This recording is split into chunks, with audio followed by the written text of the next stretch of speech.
All right, so I want to tell a story today about the prehistory of the concept of PTSD. Everybody knows what that is? Post-traumatic stress disorder. It's a concept that entered the DSM, the Diagnostic and Statistical Manual of Mental Disorders, the Bible of Psychiatry, in the year 1980. Most scholarly accounts of the evolution of the PTSD concept go back to railroad and industrial accidents at the turn from the 19th to the 20th centuries, and to the shell shock experienced by soldiers in World War I. What most accounts peculiarly skip over or mention only in passing is the crucial role of the aftermath of the Holocaust of European Jewry in a wholly unexpected intersection with subsequent controversies over the U.S.'s military involvement in Vietnam. So the Holocaust in Vietnam. For as it turns out, the catalyst for changing the science of trauma, including the very particular ways that we now in the early 21st century understand PTSD, was a grotesque debacle fought out through the 1950s and 1960s over financial compensation for mental health damages among Jewish survivors in hiding in the ghettos and in concentration and death camps.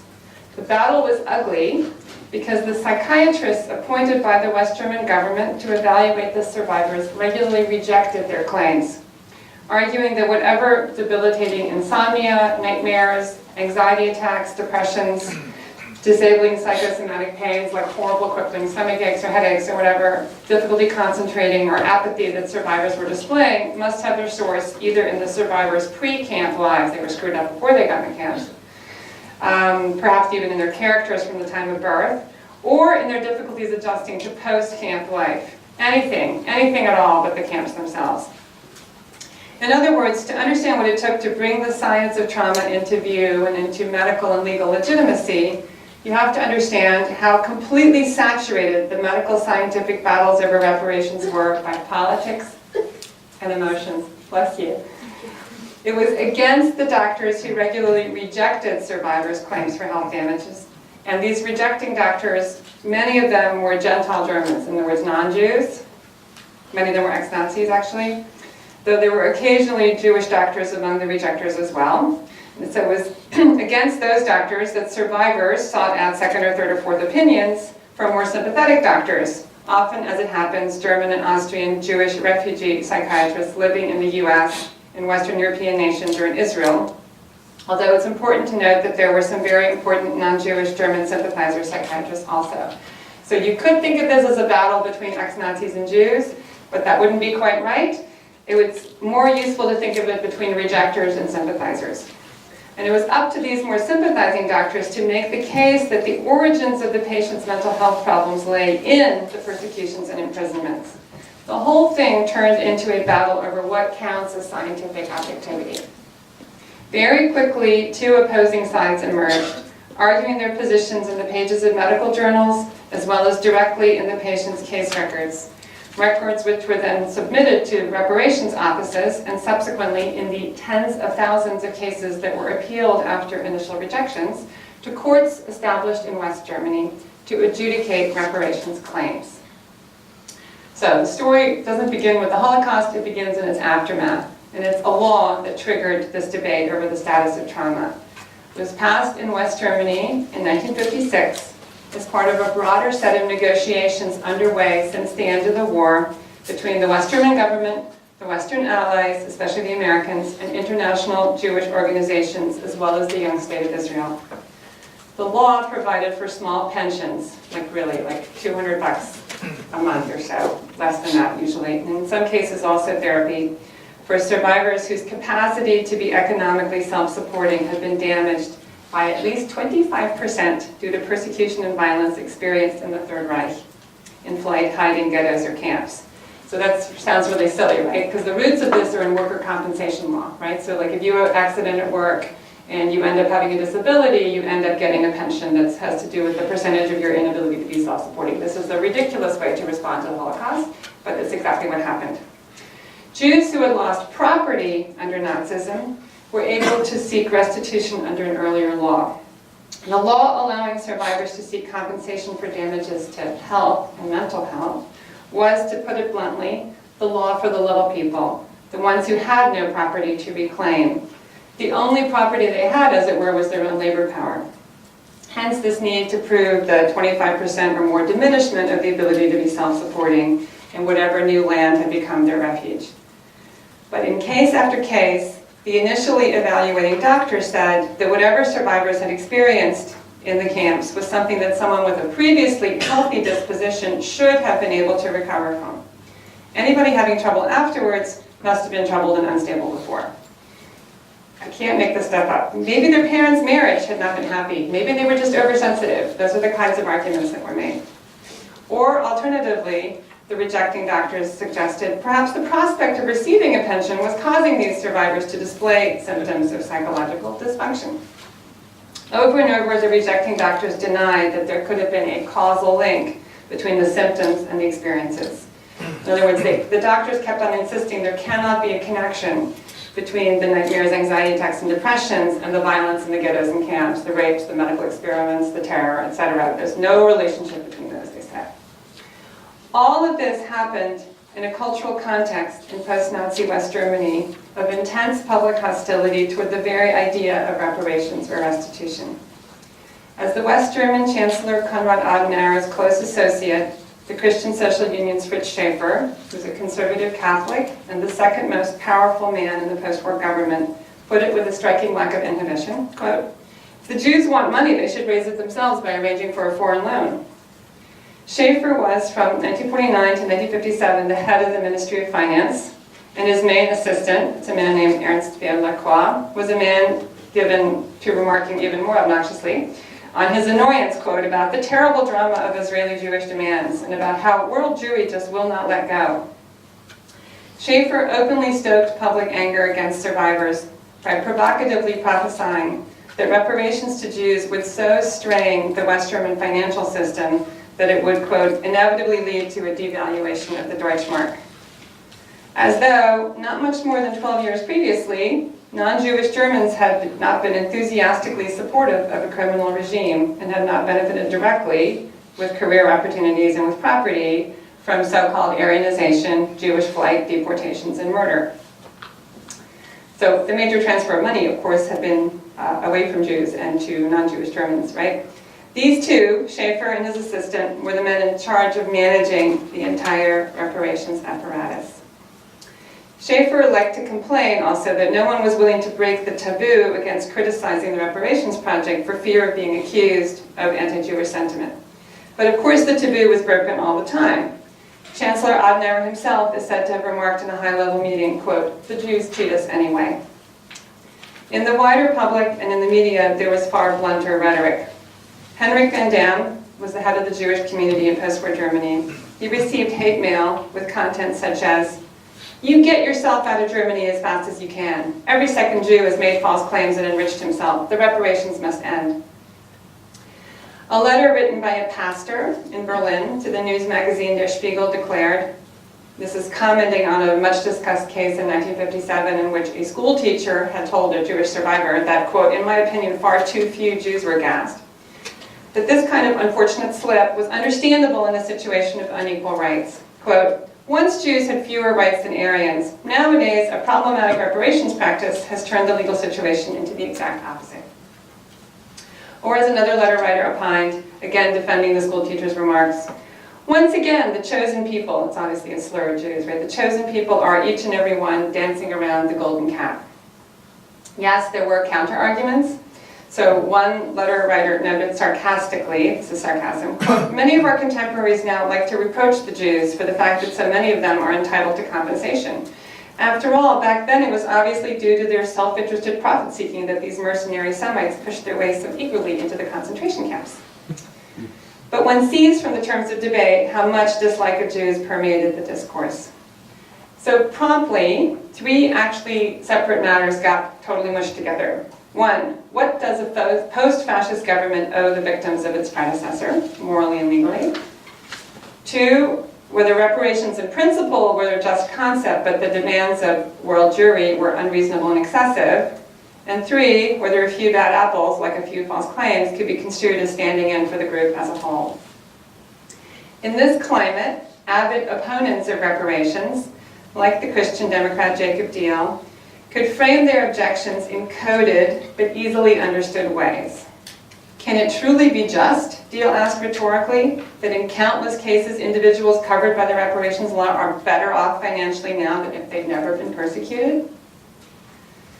So it may bear mentioning here that while there is always a battle over the truth, everywhere and always, this battle is especially acute in the aftermath of great horror. It's especially acute, in short, in a post-fascist environment, when people's investments in rewriting reality and massaging and spinning and reinterpreting the facts are particularly strong. To only feel morally indignant and be like aghast at what people were saying is to miss just how much the idea that Jews were a problem was part of the common sense texture of public discussion in the aftermath of a mass murderous dictatorship. Moreover, the blatancy of the hypocrisy around money is noteworthy. This was also a climate in which there were not just pensions available for concentration camp guards and for their widows, but also entire organizations of non-Jews dedicated to clamoring that they had been the victims of denazification.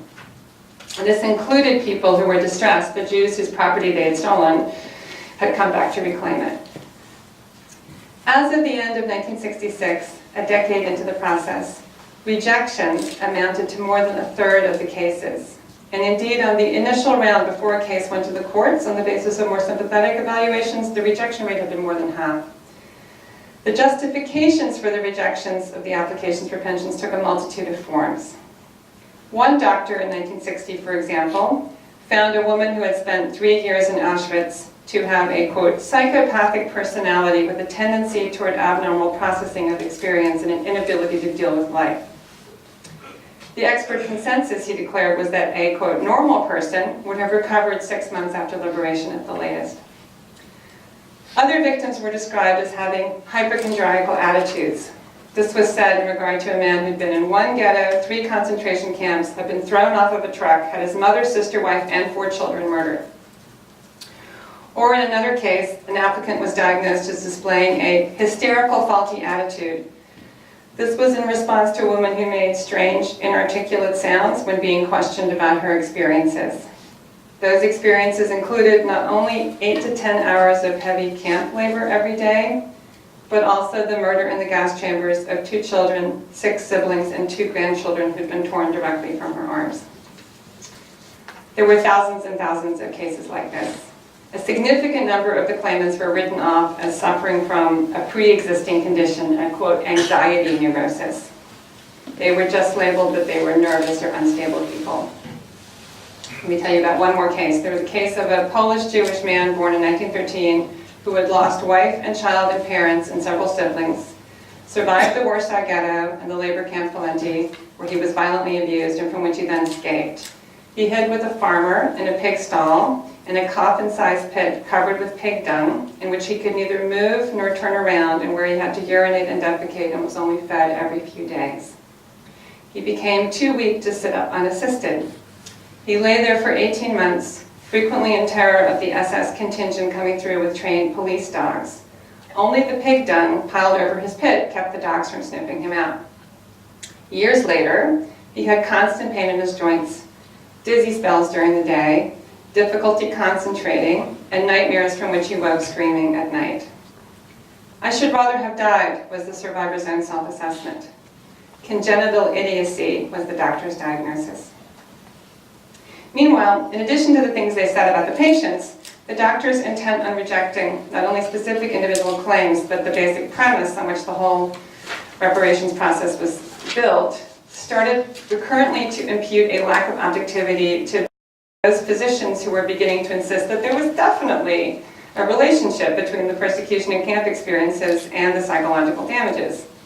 And so the rejectors started accusing the sympathizing doctors of, quote, a really rather extensive application of subjective interpretations.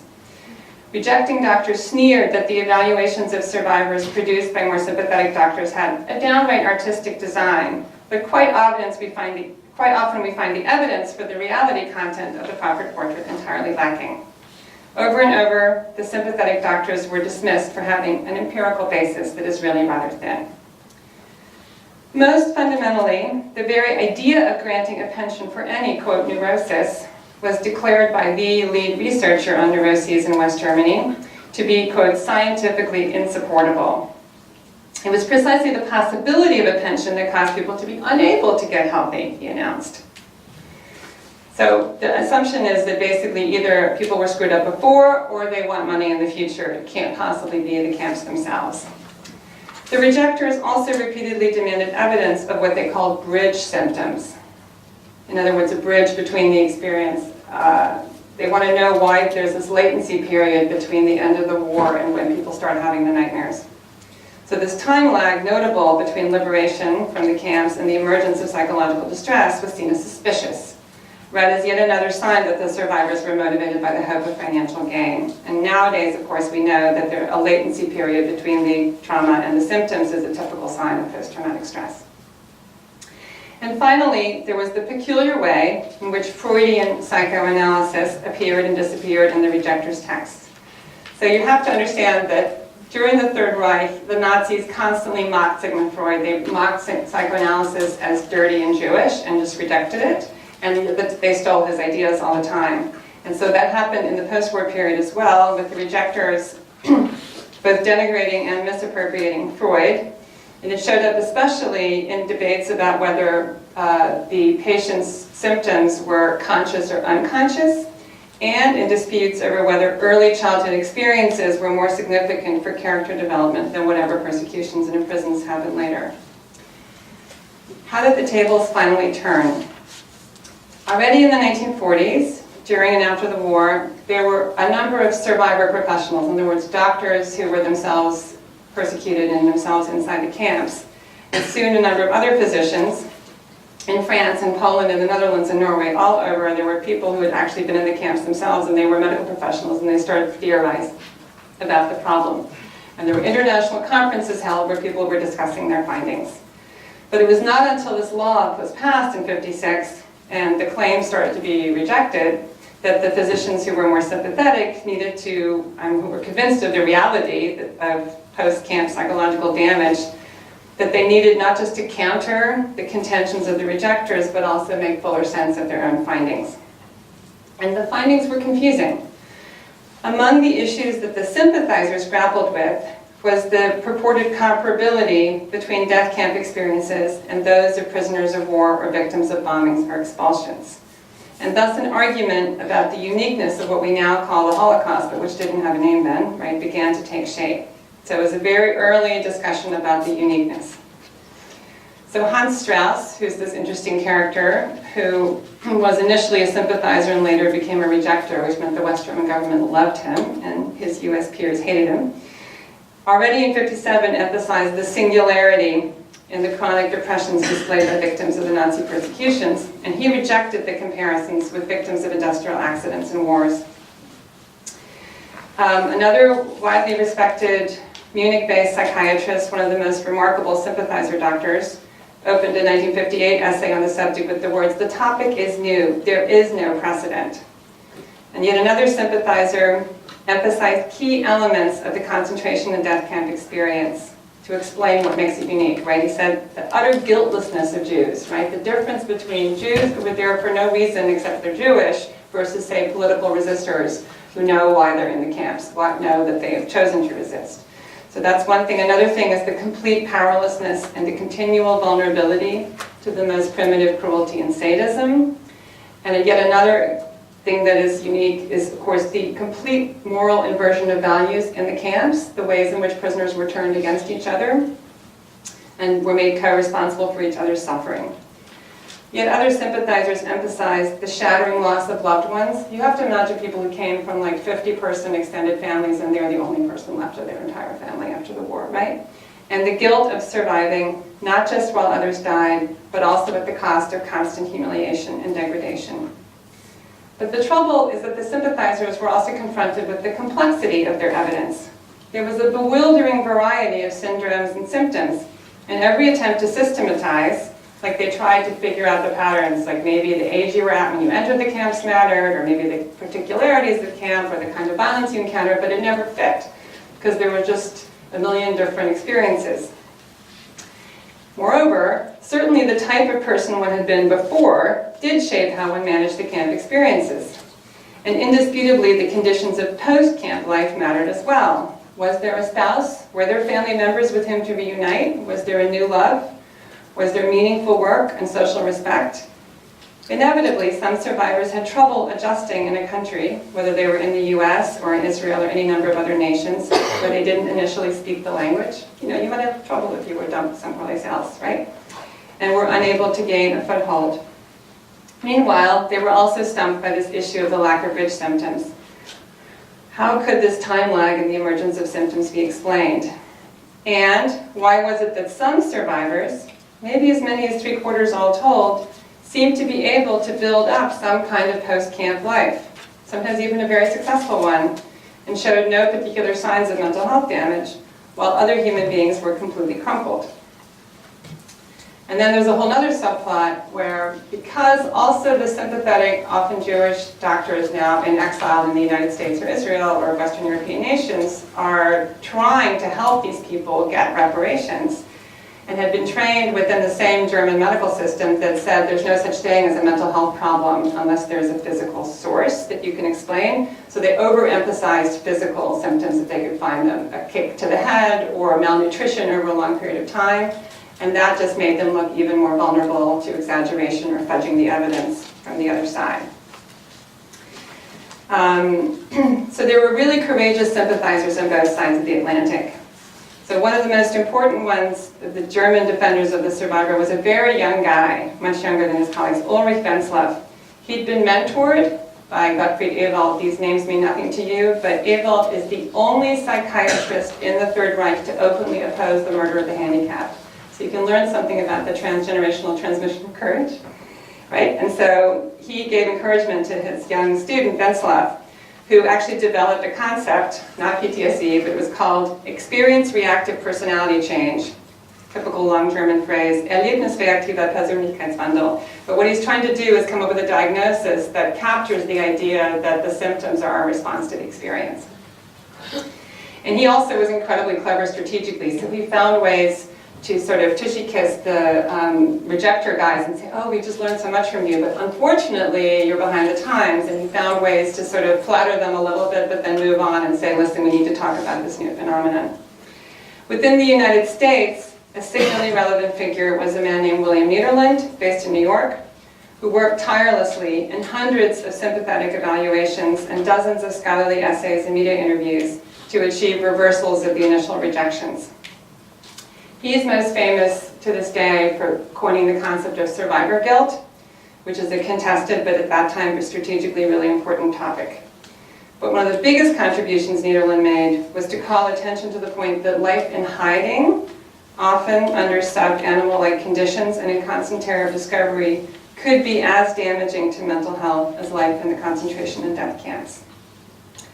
But perhaps the most searingly articulate critique of the rejectors came from a man named Kurt Eisler. Yes, there's a picture of you and of him in your packets. He's an emigre psychoanalyst who later became director of the Freud Archives. And at the time, like Niederland, he was often sought out as somebody to give a second or third or fourth opinion. And in two essays, the first one in German in '63 has a really long-winded title. The murder of how many of one's children must one be able to survive asymptomatically in order to be deemed to have a normal constitution? In other words, how many kids have to be murdered and you don't have to react, you don't show any symptoms in order to people say you were normal beforehand? And a subsequent essay published in English in '67 in the American Journal of Psychiatry entitled simply Perverted Psychiatry.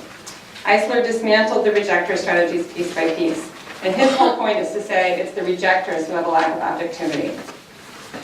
The incapacity to feel one's way into the novelty and grotesquerie of what the Nazis had done demonstrated, in Eisler's view, a defect of objectivity. Eisler was not asking the doctors or judges to feel pity.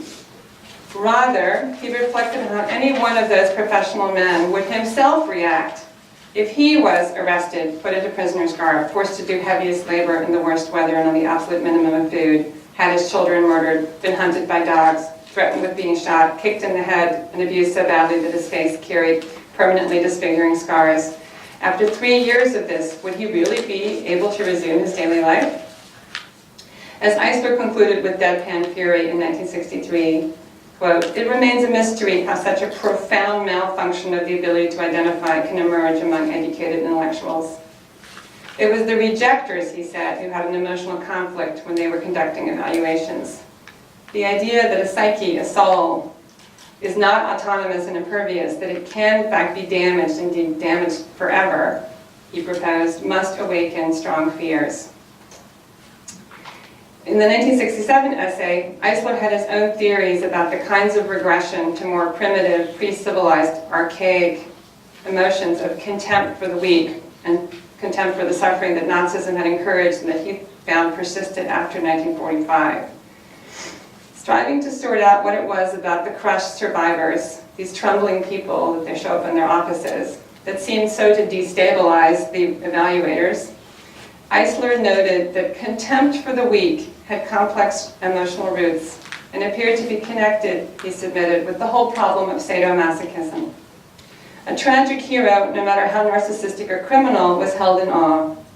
By contrast, the survivor, broken and not vengeful, with no crime to expiate, was routinely denied the top of that hierarchical pyramid to which Christ has elevated the humiliated and the suffering.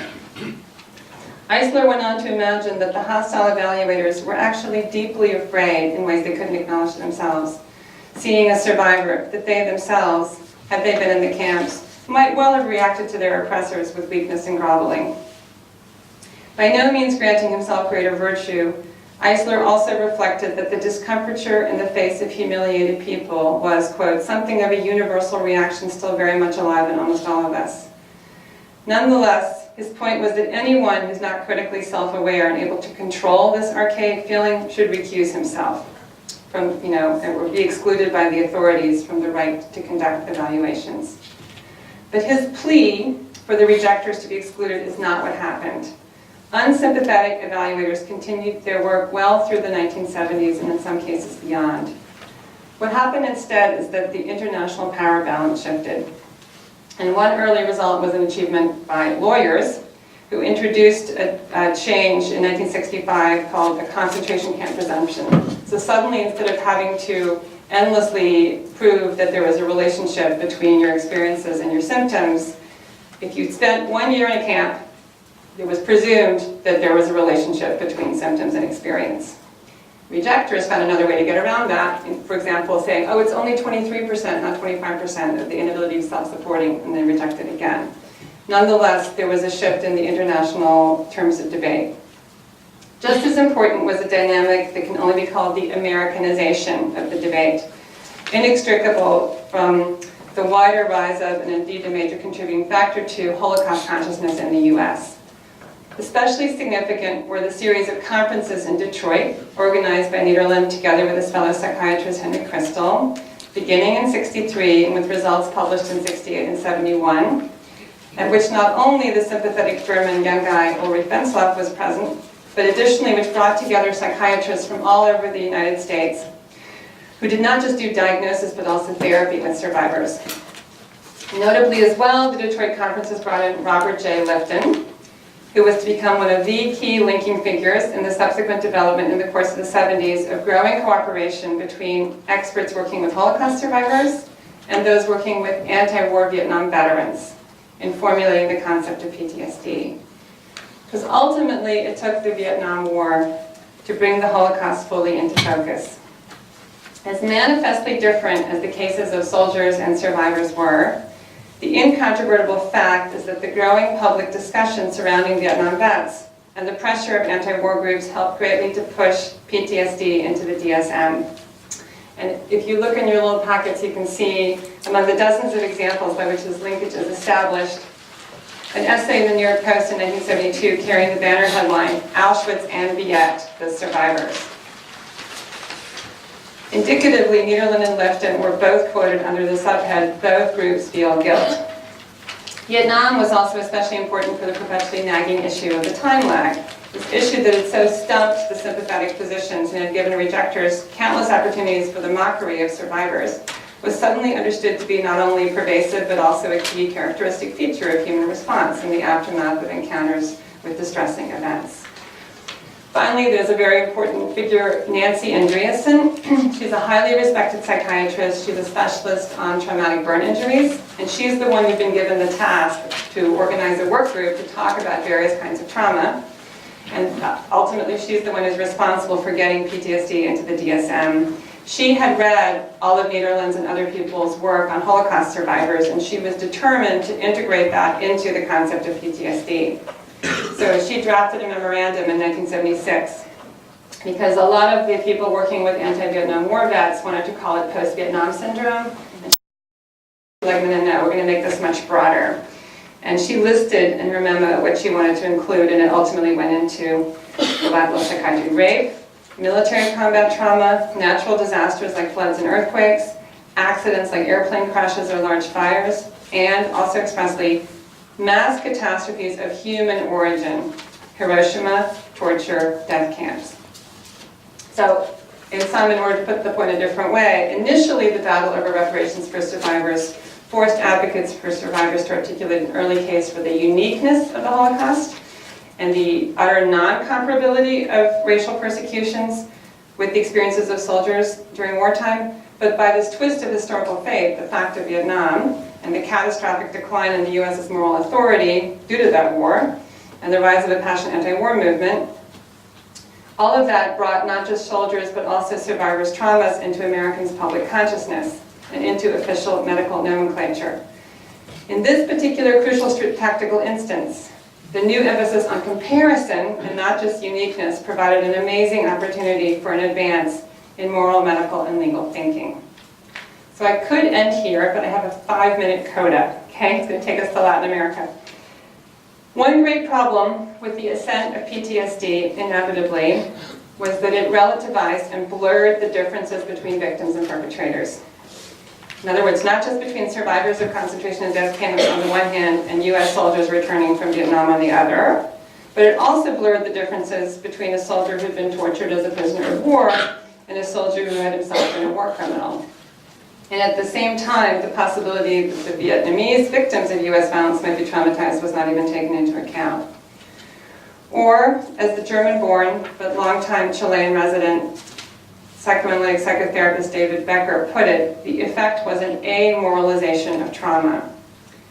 Nowhere was this more apparent than in the work that Becker, together with a team headed by the Chilean, Chile, Latin America, right? Chilean psychologist Elizabeth Lira, did with survivors of torture and with family members of those who had been disappeared, in quotes, during the years of the Cold War Latin American dictatorship. So in Chile, Argentina, and Uruguay, right, people are just, political opponents of the regime were just like pulled off the street, they disappear, their family never sees them again.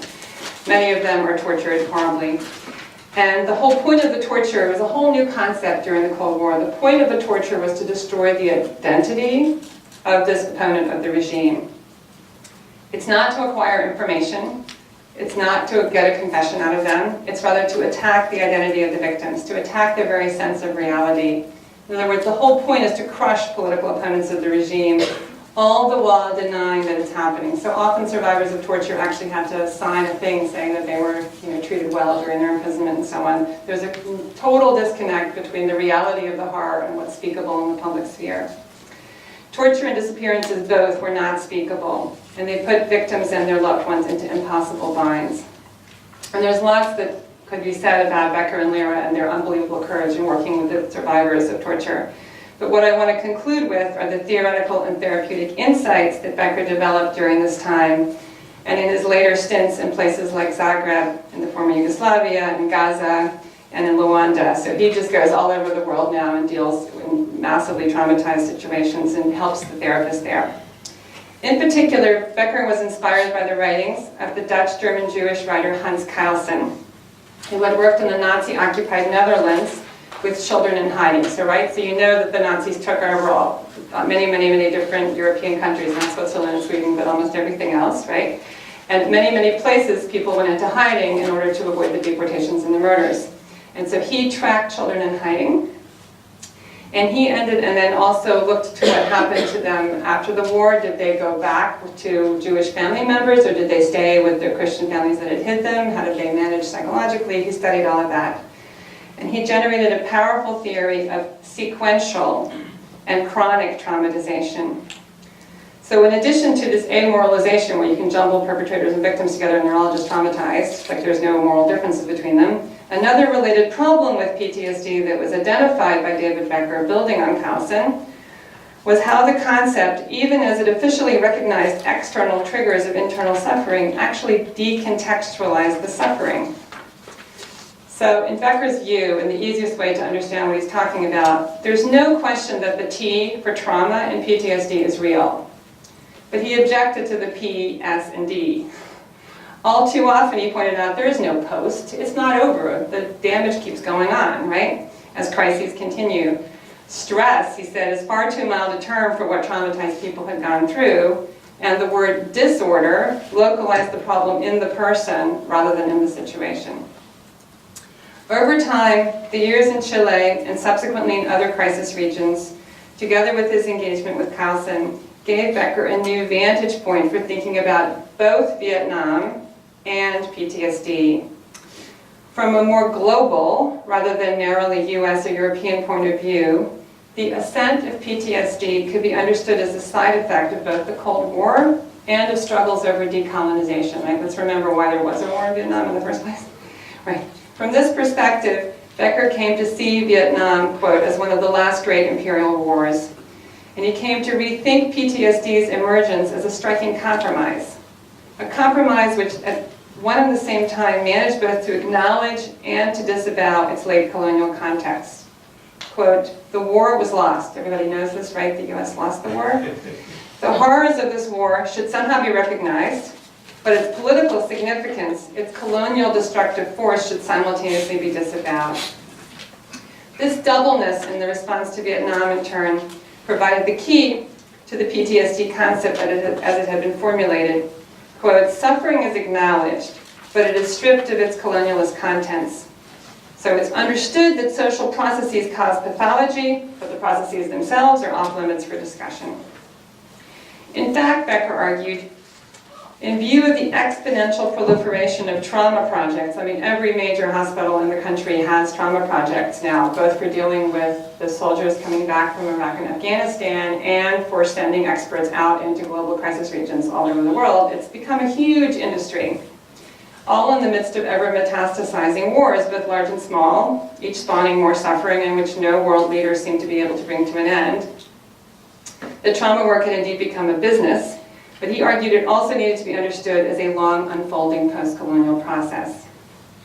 In sum, to conclude, the creation of PTSD had been at once a triumphant outcome of the battles over post-Holocaust trauma as they were fought through in the specific historical context of post-Holocaust resentment and anti-Semitic animus against survivors. And because the concept had mixed perpetrators together with victims and depoliticized the experiences of both, it was, as Becker expressly observed, already a regression from the achievements and developments in the wake of the Holocaust. So the imperative to find more sensitive ways to conceptualize the continual enmeshment of intra-psychic dynamics with socio-political contexts, not to mention the imperative to seek better means to provide at least some amount of care and healing in the midst of ongoingly catastrophic situations remained. And it remains our challenge to this day. So I look forward to hearing your thoughts. Thank you.